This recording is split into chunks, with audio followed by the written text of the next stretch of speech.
아프리카에는 많은 동물이 있는데요. 그 중에 가젤과 좀 흡사하게 생긴 아주 흡사한 스프링벅이라는 사냥들이 살고 있다고 합니다. 왜 스프링벅이라고 이름을 붙였냐면, 그러니까 스프링이잖아요.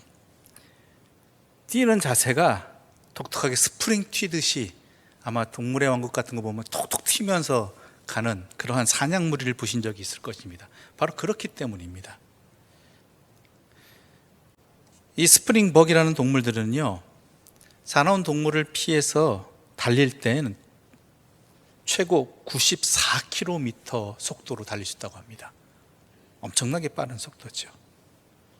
이 동물들은 수백 또는 수천 마리가 대형 무리를 지어 다니는데, 평소에는 평화롭게 풀을 뜯다가 점점 큰 무리를 이루게 되면 이상한 습성이 나타난다고 합니다.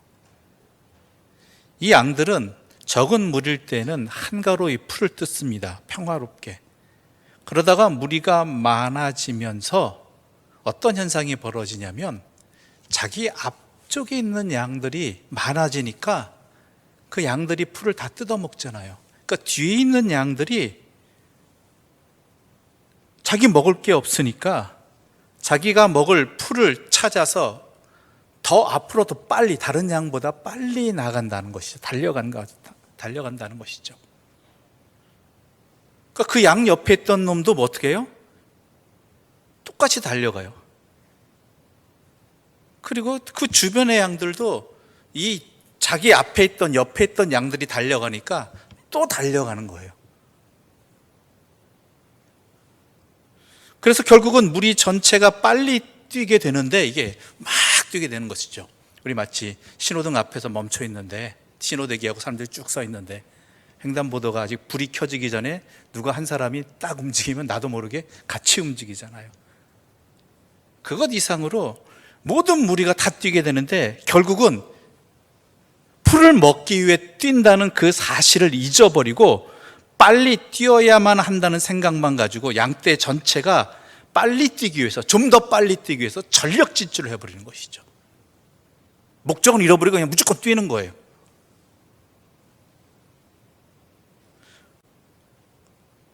그렇게 무서운 속도로 달리다가 어떤 경우에는 비극적인 상황을 맞이합니다. 더 이상 나아갈 수 없는 절벽을 만나서 달리던 속도 때문에 멈추지 못하고 절벽 아래의 바다로 막 빠져드는 그러한 비극적인 상황이 벌어지는 것이죠.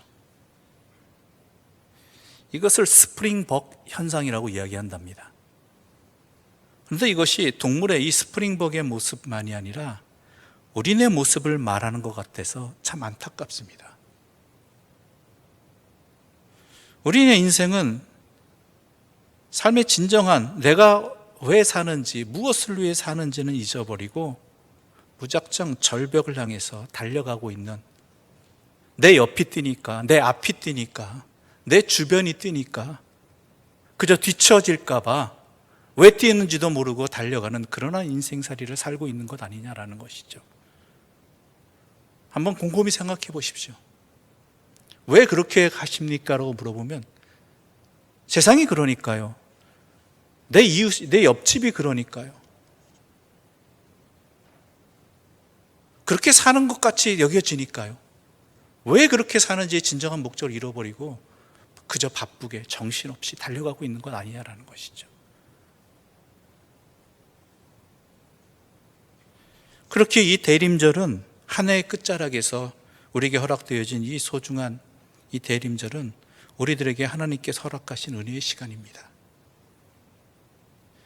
잠시 멈춰서서 우리의 인생이 어디로 향하고 있는지, 어떤 삶을 살고 있는지, 진정으로 그것이 내 인생의 목적이 맞는지 깨닫고 그 어리석음에서 벗어나서 생명의 길로 회복할 수 있는 시간으로 우리에게 주신 것이지요. 그러므로 이 소중한 시간 놓치지 마시고 그 은혜 가운데 우리의 생명의 본질을, 우리의 삶의 목적을 제대로 회복하고 또한 이제부터라도 제대로 살아갈 수 있는 주님의 은혜 가운데 있기를 바랍니다. 사실 그렇습니다. 우리 모두는 지친 채 살아갑니다. 지쳤다고 말하지도 못할 정도로 말하면 마치 또 뒤처지는 것 같아서 불안해서 지쳤다는 소리도 못하고 살아가는 인생을 살아가고 있습니다. 참된 목적을 잃어버린 삶의 뜀박질 속에서 다가오는 그 피곤함은 이루 말할 수 없습니다. 이때 우리에게 들려지는 한 음성을 듣습니다. 오늘 본문 1절과 2절의 말씀 함께 읽겠습니다. 너희의 하나님이 이르시되 너희는 위로하라. 내 백성을 위로하라. 너희는 예루살렘의 마음에 닿도록 말하며 그것에게 외치라. 그 노역의 때가 끝났고 그 죄악이 사함을 받았느니라. 모든 죄로 말미암아 여호와의 손에서 벌을 배나 받았느니라 할지니라 하시니라. 아멘. 여러분, 우리 하나님께서는 간절한 소원이 있으십니다. 그것은 하나님의 백성을, 자신의 백성을 위로하시는 것입니다. 그런데 이 위로라는 이 단어가 오늘날에 우리가 일반적으로 말하는 위로와 전혀 다릅니다. 좀 더 깊은 의미가 있습니다.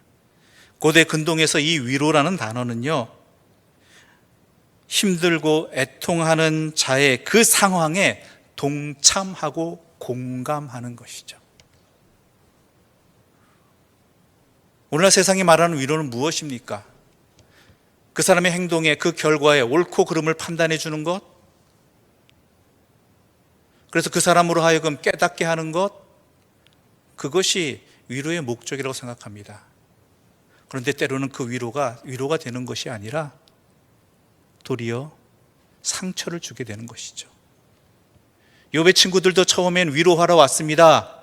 욥의 고통의 자리에 함께 슬퍼하고 아무 말 없이 앉아 있었습니다. 그런데 그 위로가 변질되어 나중에 어떻게 합니까? 욥을 정죄하는 자리가, 친구들로서는 위로한다고 말하지만 실제로는 욥을 더 힘들게 말을 하고 괴롭히고 더 지치게 만들어버리는 정죄의 자리가 되어버렸다는 것이죠. 그런데 우리 하나님은 우리와 그 고통과 아픔의 자리에 함께 해 주십니다. 그 위로를 하나님께서 우리에게 주신다는 것이죠. 그 하나님의 위로는 우리의 슬픔과 아픔을 경감시킬 뿐만 아니라 더 나아가서 우리의 마음에 소망과 희망을 불러일으키는 그러한 기능을 하는 것입니다. 스스로 깨닫고 스스로 새로운 희망 속에서 일어나게 되는 것이죠. 고난 가운데 있는 모든 사람들은 위로를 절실히 필요로 합니다.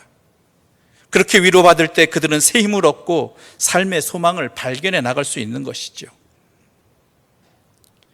바벨론 포로라는 암울한 상황 가운데 있는 이스라엘 백성들을 향해서 하나님은 이제 그들이 포로 상태에서 풀려날 것이라고 선포하시는 것이죠.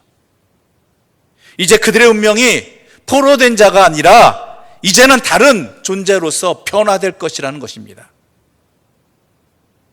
이것은 바벨론 포로라는 그 절박한, 그 고통의 절망의 상황에 있는 사람들에게 무엇보다도 가장 큰 위로가 된다는 것이죠. 내 삶이 여기서 끝나지 않는다. 이것이 내 운명이 아니라 더 변화될 수 있다는 것이죠.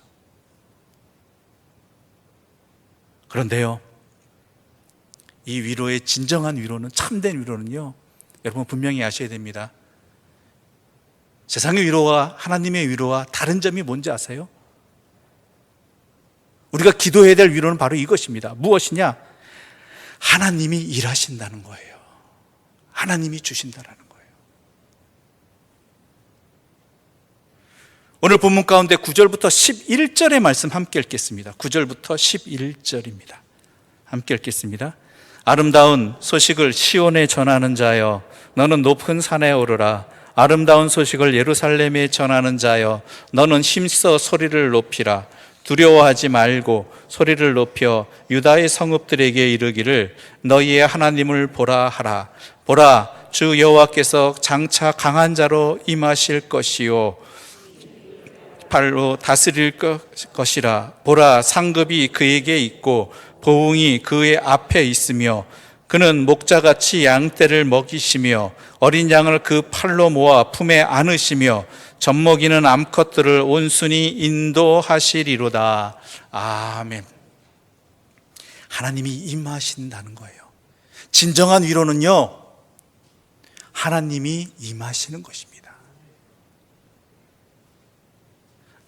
내 문제가 해결되어지고 내 약한 부분이 강해지고 또한 내가 고통받고 슬퍼하는 것이 기쁨으로 변화되고, 이게 진정한 위로 아니에요. 잠깐의 위로일 뿐입니다. 해결되지 않습니다. 내가 변화되지 않습니다. 똑같은 일 또 겪으면 또 좌절해요. 또 넘어지고 또 시험 들어요. 나를 그 좌절에서 절망에서 변화시키면서 새롭게 회복되어지는 위로는요, 하나님이 내게 임하시는 그 위로에 있다라는 것이죠. 그러므로 진정으로 위로를 구하는 자라면 하나님 내게 임하여 주십시오라고 기도해야 되는 거예요. 그런데 오늘 본문은 말합니다. 하나님이 너희에게 임하신다. 왕처럼, 강한 용사처럼, 목자처럼 너희에게 임하셔서 너희를 다스려 주시고 너희에게 상급을 주실 것이다. 또한 하나님께서는 용사로서 그들과 싸우시고 또한 자유와 승리를 허락해 주신다. 하나님이 우리에게 임하셔서 하나님이 싸우시고 하나님이 지켜주시고, 또한 우리의 상급은 누구에게 있다고요? 하나님께 있다라는 거예요. 우리의 진정한 상급은 하나님께 있는 거예요. 세상에서 인정받지 못한다고 절망하지 마십시오. 낭망하지 마십시오. 세상이 알아주지 않는다고 분노하지 마십시오. 그건 한낱 아무런 가치 없는 것입니다. 물론 가치 없는 것은 아니겠지만 썩어질 것입니다. 우리의 진정한 상급은 우리의 모든 것을 아시고 잊지 않으시는 하나님께서 반드시 왕으로서 오셔서 우리에게 응답해 주신다는 것이죠. 그게 진정한 위로이죠. 그뿐만이 아닙니다. 하나님은 목자로서 우리에게 임하셔서 어린 양과 같은 우리들은 그 팔로 품어 안아서 이끌어 주시고, 또한 젖먹이는 암컷들은 그 상황에 맞게, 우리 각자에게 맞게 은혜와 평강으로 이끌어 주신다는 것이죠.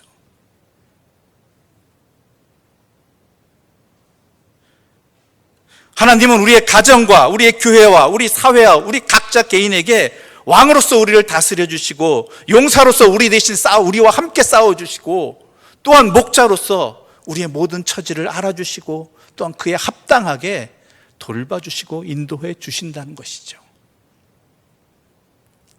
이것이 하나님이 임하실 때 나에게 허락되어지는 위로의 모습인 것입니다. 그러므로 우리가 진정으로 위로받고자 할 때 하나님 나에게 임하여 주십시오라고 기도해야 되는 이유가 너무나 분명한 것 아니겠습니까? 다른 것을 통해 위로를 얻으려고 하지 마십시오. 그런데 하나님이 우리의 왕으로서, 용사로서, 목자로서 위로하시는 그 첫 번째 시작이 무엇인지 아십니까? 물론 앞서 말한 이런 것들이 있겠지만 그 시작이 있어요. 그 시작 신호, 증상, 변화. 그건 무엇이냐면 죄 용서하심입니다. 죄 용서하심. 하나님의 백성은요, 죄 용서를 받을 때 진정한 하나님의 위로를 경험하게 됩니다.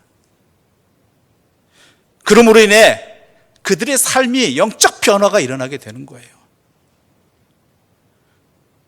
왜냐하면 왜 죄 용서가 우리에게 위로가 되느냐? 이스라엘 백성들의 예를 들어볼게요.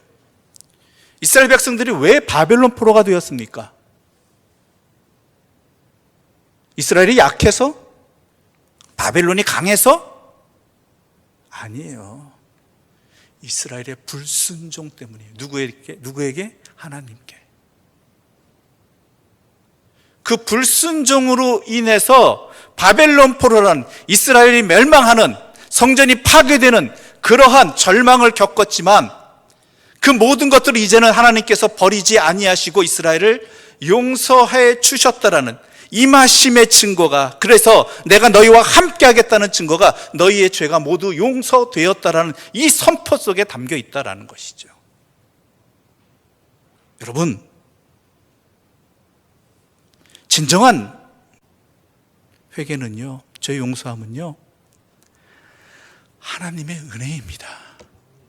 하나님이 나에게 임하지 아니하시면 절대 내 죄를 깨닫지 못하고요, 또한 진정한 회개와 죄 용서함을 받을 수 없습니다.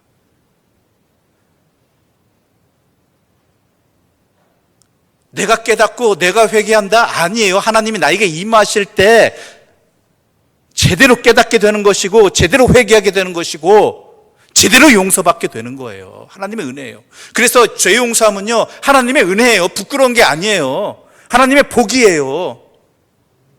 하나님께서 나에게 주신 새로운 시작이에요. 그것은 죄 용서로 끝나는 것이 아니라, 그러므로 말미암아 용서받은 자가 새롭게 변화되는 존재로 거듭나게 된다라는 것이거든요. 죄 용서함을 받았다면 우리에게는 반드시 어떠한 변화가 일어나게 됩니다. 내가 그게 죄 용서받았다는 증거이기도 해요. 그 대표적인 사람이 바로 삭개오입니다. 삭개오의 한 고백을 들어보실래요? 주님 보십시오. 내 소유의 절반을 가난한 사람들에게 주겠습니다. 또 내가 누구에게서 강탈을 했으면 4배로 갚아주겠습니다. 삭개오가 왜 이렇게 고백을 했을까요? 그의 이전의 삶을 고백하고 있는 거예요. 그는 이 험악한 세상에서 너무나 연약한 자신이 버티고 살아갈 수 있는 수단은 내가 더 많은 물질을 갖는 것에 있다라고. 사람들이 무시하고 멸시하는 그러한 세리라는 직업을 가져서라도 내가 더 많이 돈을 벌고 가지면 사람들이 나를 무시하지 못할 것이다. 아니, 사람들이 무시한다 할지라도 내가 가진 돈을 가지고 나는 마음껏 그것에 흔들리지 않고 떵떵거리며 안정되게 살 수 있을 것이라고 생각했기 때문이었죠. 그런 그에게 예수님이 찾아오셨습니다. 하나님이 임하셨습니다. 그리고 삭개오야, 내려오라. 내가 너와 함께 하겠다라는 그 부르심 앞에 그는 회개한 것이죠. 그 회개함이 어떻게 나타나느냐? 내 소유의 절반을 가난한 사람들에게 주겠습니다.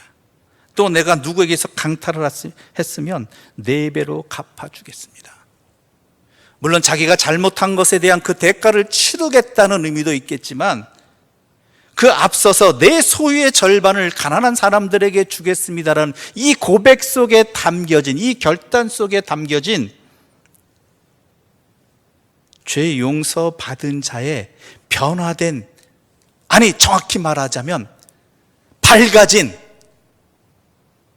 눈의 모습이 여기서 나타나는 것이죠. 진짜가 무엇인지를 깨달았기 때문입니다. 자기 인생에 진짜 중요한 것이 무엇을 목적으로, 무엇을 가지고 살아야 되는지를 깨달았기 때문에 지금까지 이것이 전부인 줄 알고 살았던 그 물질을 나눠주겠다라는 거예요.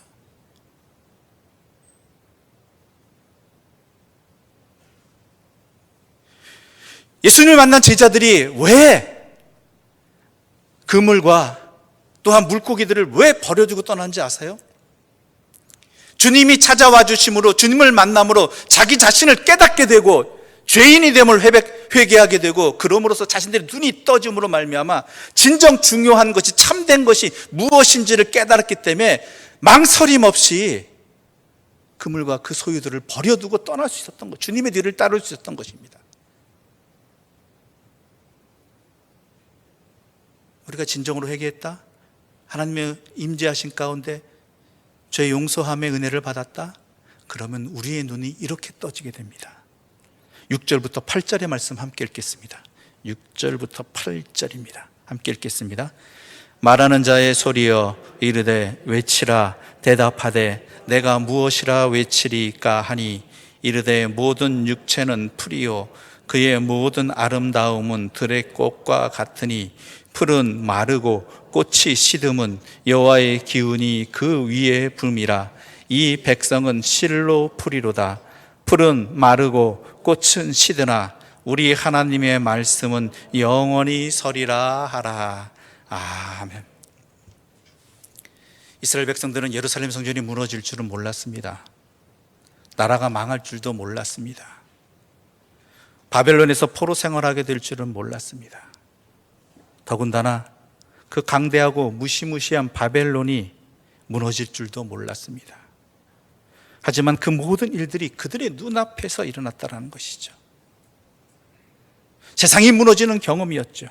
하늘이 무너지고 땅이 꺼지는 경험이었죠. 당연하게도 여기온 상식과 질서가 박살나는 경험이었습니다.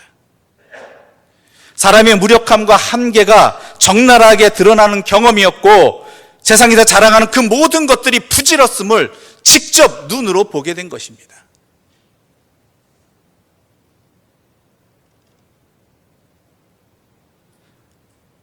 믿음의 조상 아브라함이 갈대아 우르를 떠나서 하나님께서 지시한 땅으로 가는 동안 하나님은 목적지를 알려주시지 않으셨습니다.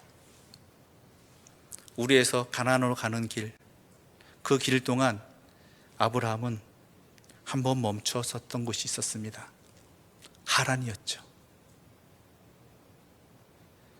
아마 그 먼 길을 걸으면서 수십 번, 수백 번 이 땅의 아름다운 모습들을 보면서 여기인가? 이전에 살던 곳보다 더 좋거나 비슷한 곳을 지날 때마다 여기인가? 이런 생각들을 수십 번, 수백 번 했을 것입니다. 특히 우르에서 하란까지는요, 당시 문명이 너무나 발달한, 너무나 비옥한 땅이었습니다. 유프라데스 강과 티그리스 강, 이 양쪽으로 흐르는 너무나 비옥한 땅이었죠. 그뿐만 아니라 세계 4대 문명 중에 하나인, 당시로서는 많은 너무나 발달된 문명의 마음껏 사람들이 평화롭게 누리던 그런 지역이었죠. 그는 좋은 땅을 만날 때마다 하나님이 이 땅을 주시려고 하나 보다라고 생각했을 것입니다. 그런데 하나님께서는 그 모든 땅을 지나가게 하시고는 어디로 이끄셨어요? 가나안 땅에 이끄셨습니다. 아브라함이 떠나가기 시작한 우르 비교하고 또한 그동안 거쳐온 땅에 비하면 너무나 비교 안 되는 땅입니다. 그 땅이 젖과 꿀이 흐르는 땅이요, 우리 생각의 그 풍요로움이 아닙니다. 아브라함은요, 그곳에 도착한 지 얼마 안 돼서 기근을 맞이했어요. 먹을 것을 걱정하는 자리였어요. 그래서 애굽까지, 가지 말라는 애굽으로도 갔잖아요. 그뿐만이 아니죠. 어느 한 곳에 정착하지 말고 못하고 계속 움직였습니다. 게다가 그 땅에 살고 있던 원주민들은 아브라함을 전혀 환영하지 않았습니다. 도리어 사기만 쳤죠.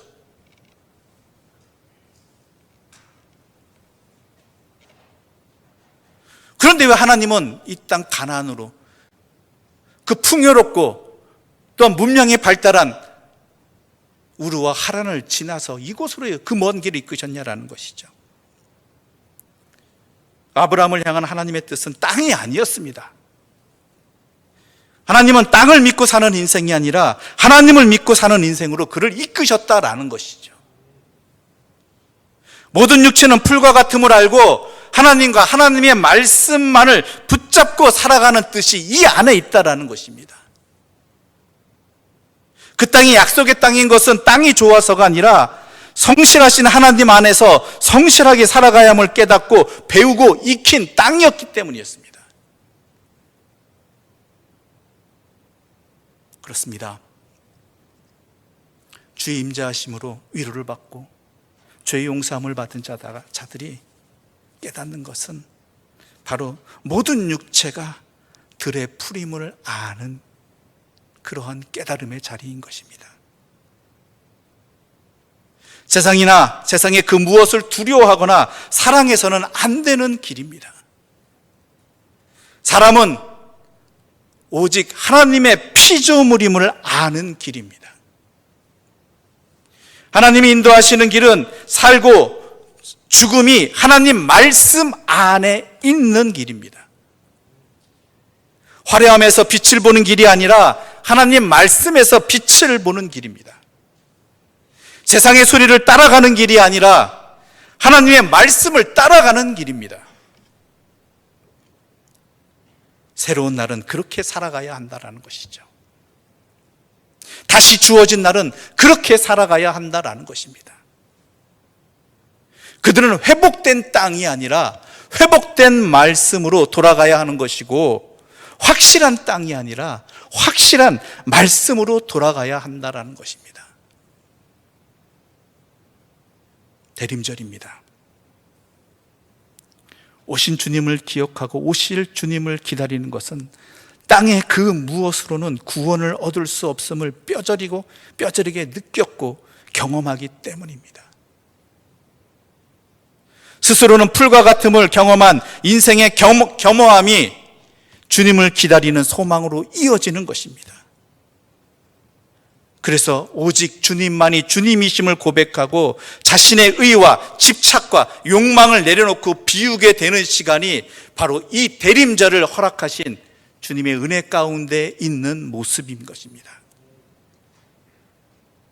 여러분 명심하십시오. 주님이 우리를 살게 하십니다. 주님의 말씀이 우리를 생명으로 이끄십니다. 들의 풀과 꽃에 목숨을 걸지 마시기 바랍니다. 풀은 마르고 꽃은 시듭니다.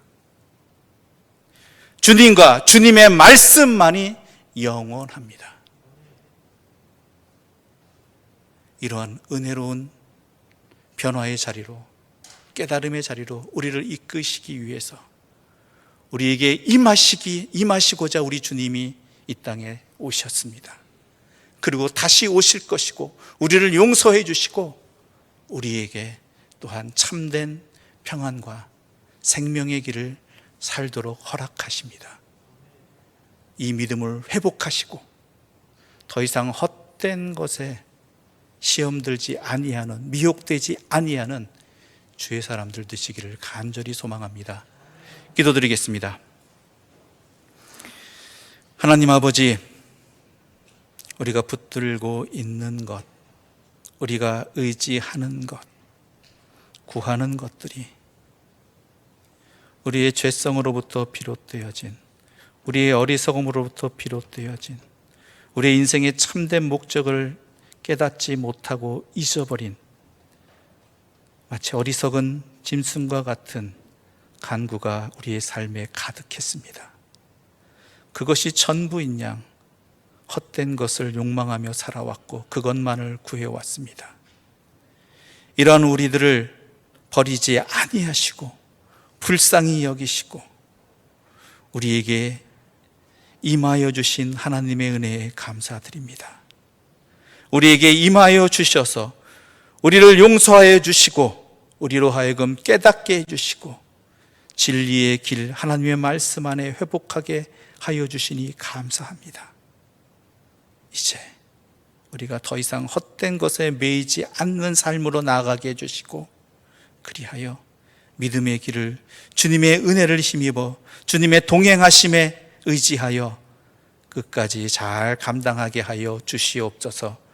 예수님의 이름으로 기도드립니다. 아멘.